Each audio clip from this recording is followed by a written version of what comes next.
मित्रों, किस स्त्री के भाग्य में पुत्र की प्राप्ति नहीं होती है और उसे पूरे जीवन में संतानहीन रहना पड़ता है? और वह कौन से कार्य हैं जो एक पतिव्रता स्त्री को अपने जीवन में कभी नहीं करनी चाहिए, नहीं तो उसे पुत्र की प्राप्ति नहीं होती है? मित्रों, एक समय की बात है जब माता लक्ष्मी भगवान विष्णु से मिलने के लिए जाती हैं और भगवान विष्णु से कहती हैं, प्रभु, आज मैं आपसे 3 प्रश्नों का उत्तर पूछने के लिए आई हूँ। तो भगवान विष्णु कहते हैं, हे देवी, तुम निश्चिंत होकर अपने तीनों प्रश्नों को मुझे बताओ, मैं तुम्हारे प्रश्नों का उत्तर अवश्य दूंगा। तो प्रश्नों को बताते हुए माता लक्ष्मी कहती हैं कि वह कौन सी स्त्री है जिसके भाग्य में पुत्र की प्राप्ति नहीं होती है और वह पूरा जीवन में संतानहीन रहती है। और मेरा दूसरा प्रश्न है, वह कौन सी स्त्री है जो समय से पहले ही विधवा हो जाती है और बिना पति के दुखी जीवन व्यतीत करती है। और मेरा तीसरा प्रश्न है, वह कौन सी स्त्री है जो पति के होते हुए भी एक दुखी जीवन जीती है और उसे कभी भी अपने जीवन में सुख की प्राप्ति नहीं होती है। तो भगवान विष्णु माता लक्ष्मी के तीनों प्रश्नों को सुनकर बोले, हे देवी, मैं तुम्हें एक कथा सुनाता हूँ जिसे सुनकर तुम्हें तुम्हारे प्रश्नों का उत्तर मिल जाएगा, किंतु बहुत ध्यान से सुनाना। तो माता लक्ष्मी कहती है, आप कथा सुनाइए प्रभु, मैं कथा को पूरा मन लगाकर सुनूंगी। कथा को सुनाते हुए भगवान विष्णु कहते हैं, एक समय की बात है, एक गांव में एक सेठ रहता था और उस सेठ के 2 बेटे थे और दोनों की शादी हो चुकी थी तथा सेठ और सेठ की पत्नी दोनों ही बहुत दुष्ट स्वभाव के थे और सेठ का बड़ा बेटा और उसकी पत्नी भी दुष्ट स्वभाव की थी। लेकिन सेठ का छोटा बेटा बहुत ही अच्छे स्वभाव का था और उसकी पत्नी भी बहुत अच्छे स्वभाव की थी और वह अकेले ही घर का सारा काम करती थी और घर में सभी के कपड़े भी धोती थी। इतना सब कुछ करने के बाद भी सेठ की पत्नी और बड़े बेटे की पत्नी हमेशा उसका अपमान करती रहती थीं। कथा को आगे बताते हुए भगवान विष्णु कहते हैं, सेठ की बड़ी बहू का एक बेटा था और छोटी बहू को एक पुत्री थी। सेठ की पत्नी हमेशा उसके पुत्री को लेकर अपनी छोटी बहू को ताना मारती रहती थी। फिर भगवान विष्णु कथा को आगे बताते हुए बोले, हे देवी, अब मैं उस सेठ की छोटी बहू की कहानी अच्छे से समझाता हूँ, क्योंकि उसकी छोटी बहू की कहानी से तुम्हें तुम्हारे पहले प्रश्न का उत्तर मिल जाएगा कि वह कौन सी स्त्री है जिसके भाग्य में कभी पुत्र की प्राप्ति नहीं होती है। तो इस कथा को सुनो। उस सेठ की जो पत्नी थी, वह पहले से ही बड़े ही दुष्ट स्वभाव की थी और उसके दुष्ट स्वभाव के कारण घर के सभी लोग उससे बहुत ज्यादा परेशान थे और वह अपनी छोटी बहू को बहुत ही ज्यादा परेशान करती थी। उसको परेशान करने में उसे बहुत मजा आता था। सेठ की छोटी बहू का नाम राधिका था और वह बेचारी राधिका घर का सारा काम करती थी। फिर भी सेठ की पत्नी उसे हमेशा बहुत परेशान करती थी। वह कितना भी घर का काम कर ले, पर सेठ की बीवी हमेशा उसे ही डांटती रहती थी। एक दिन जब राधिका घर में झाड़ू लगा रही थी तो सेठ की पत्नी इतनी देर हो गई, तू अभी तक झाड़ू भी नहीं लगा पाई। मैं मंदिर जा रही हूँ और जब तक मैं वहाँ से आऊंगी तब तक खाना बन जाना चाहिए। आते ही मैं खाना खाऊंगी। फिर वह बेचारी घर की साफ सफाई करके खाना बनाने में लग गई और खाना बनाते समय वह मन में सोच रही थी, मैं घर का इतना काम करती हूँ, फिर भी मुझे हमेशा मेरी सास डांटती रहती है और हमेशा परेशान करती रहती है और कभी भी प्रेम से बात नहीं करती है और घर का सारा काम मुझसे ही करवाती है। राधिका यह सब सोच ही रही थी। तभी दरवाजा खटखटाने की आवाज आई तो उसने सोचा कि लगता है मेरी सासू माँ आज बहुत जल्दी ही मंदिर से लौट आई है। फिर राधिका दरवाजे के पास गई और दरवाजा खोला तो उसने देखा कि दरवाजे के बाहर एक साधु महाराज खड़े हैं। फिर वह साधु महाराज राधिका से कहते हैं, बेटी, मुझे कुछ भोजन करा दो, मुझे बहुत जोर की भूख लगी है। तो राधिका बोली, महाराज, पर मेरी सास बहुत दुष्ट स्वभाव की है, वह मुझे बहुत डांटेंगी और अभी वह मंदिर गई है, मंदिर से आती ही होंगी। यदि वह आ गई और उन्होंने मुझे आपको भोजन कराते देख लिया तो मुझे बहुत मारेगी, इसीलिए मैं आपको भोजन नहीं करा सकती। तो साधु बोले, बेटी, थोड़ा सा ही भोजन करा दो, मैंने सुबह से कुछ नहीं खाया है।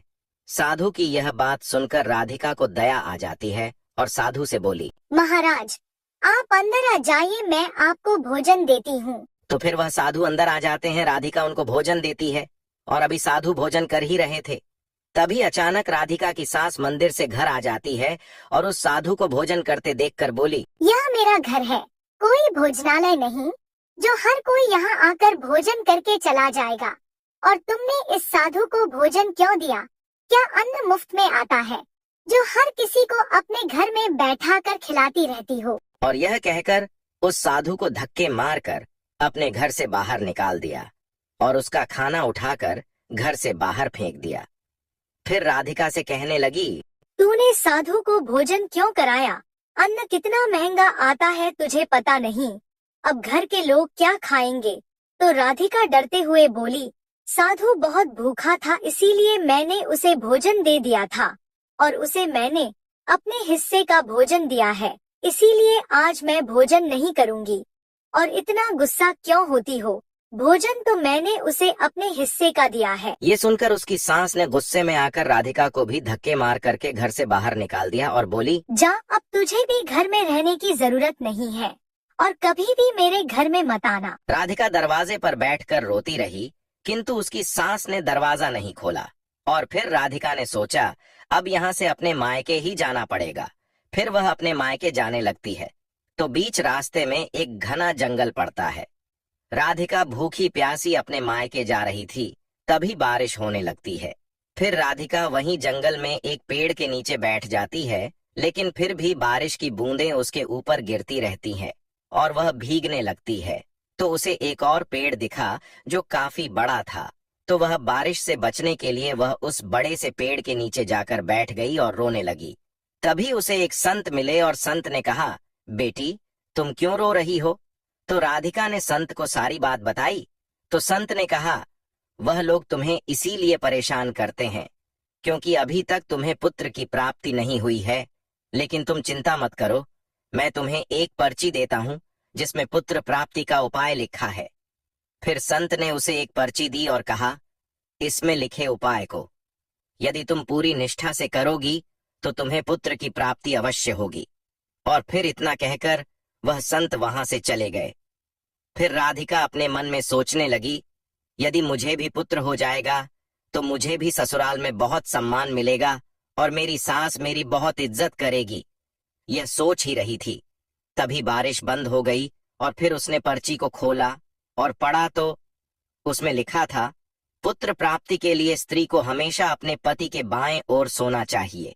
और पर्ची में आगे लिखा था कि मासिक धर्म शुरू होने के प्रथम 4 दिवस में स्त्री और पुरुष के मिलन से पुरुष रोग प्रति होता है, इसीलिए मासिक धर्म के प्रथम 4 दिन पति पत्नी को मिलन नहीं करना चाहिए तथा मासिक धर्म के 5वें दिन मिलन से कन्या की प्राप्ति होती है और 6ठे दिन मिलन से पुत्र की प्राप्ति होती है और 7वें दिन मिलन से बंधिया पुत्री होती है तथा मासिक धर्म की 10वीं रात्रि में मिलन करने से अतिश्रेष्ठ पुत्र की प्राप्ति होती है। और फिर उस पर्ची में लिखी सारी बातें पढ़कर राधिका अपने मन में सोचने लगी, अब मैं इसी जंगल में रहूंगी।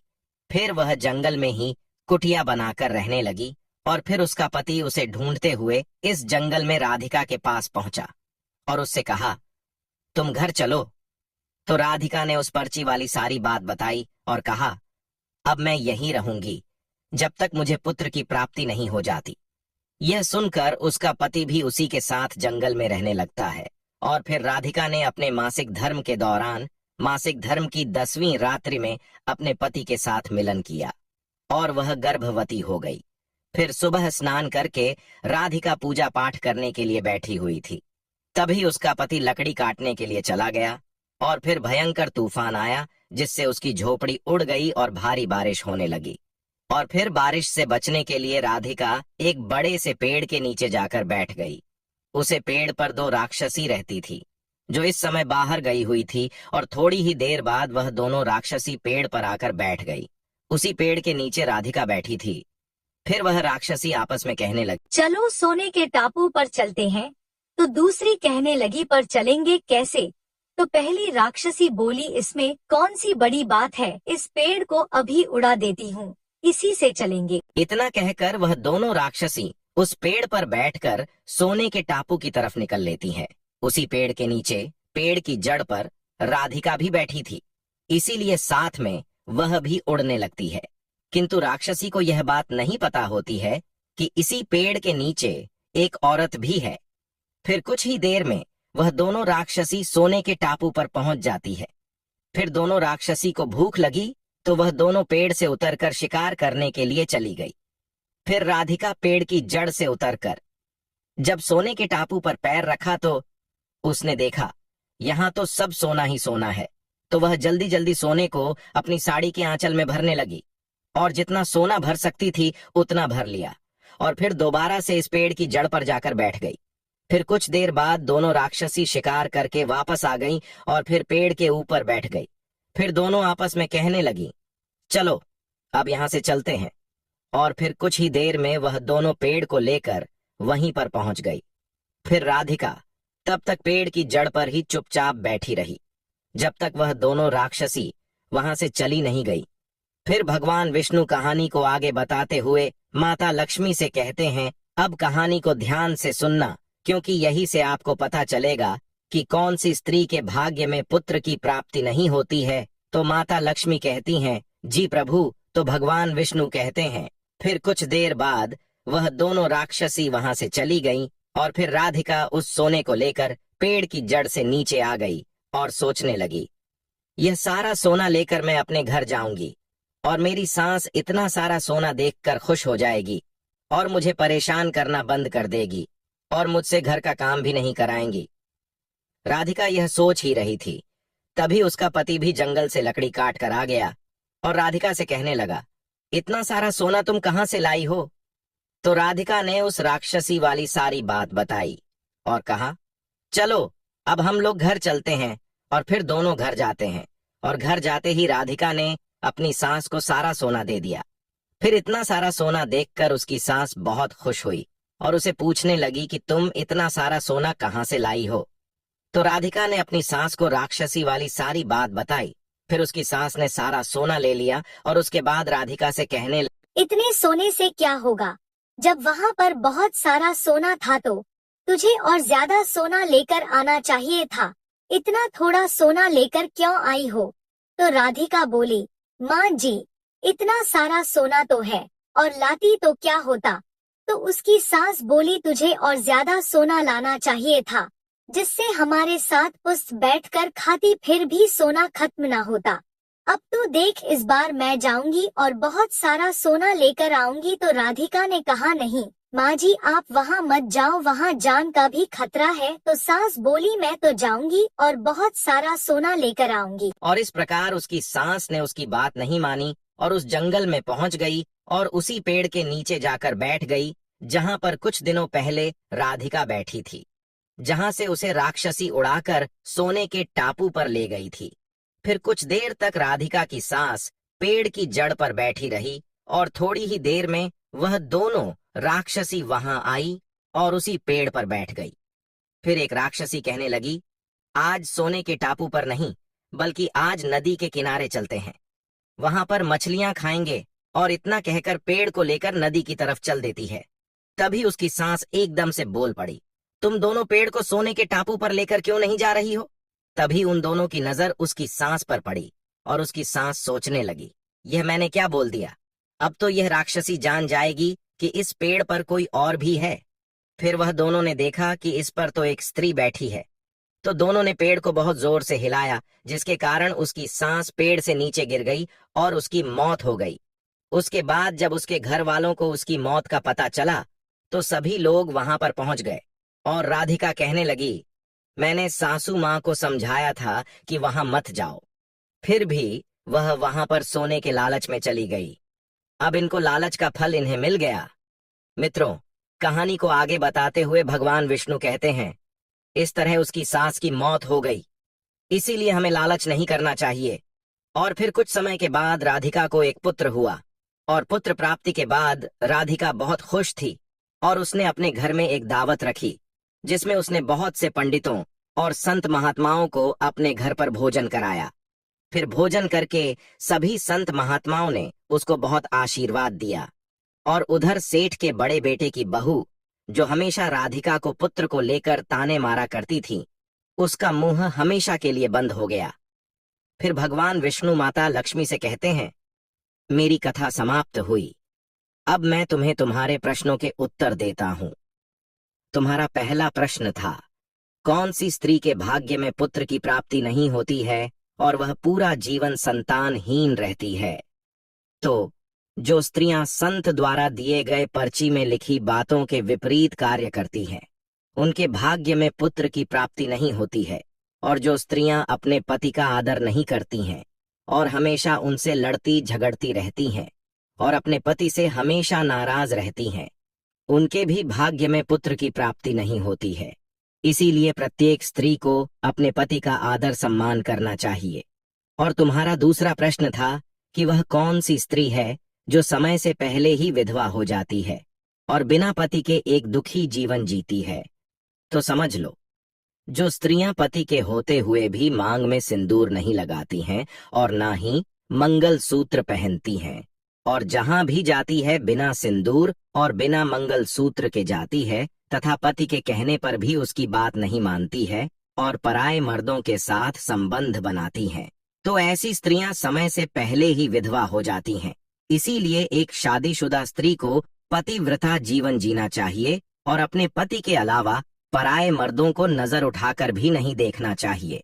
और तुम्हारा तीसरा प्रश्न था कि वह कौन सी स्त्री है जो पति के होते हुए भी एक दुखी जीवन जीती है और उसे अपने जीवन में कभी सुख की प्राप्ति नहीं होती है।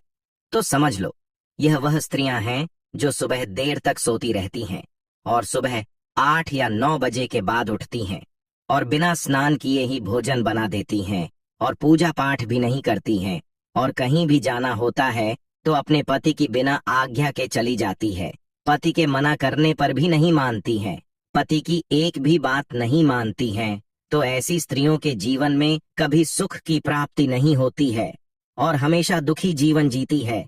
इसीलिए एक पतिव्रता स्त्री को हमेशा चरित्रवान रहना चाहिए और प्रातः काल में उठकर स्नान आदि करके पूजा पाठ करके फिर भोजन तैयार करना चाहिए, जिससे कि घर में सुख शांति आती है।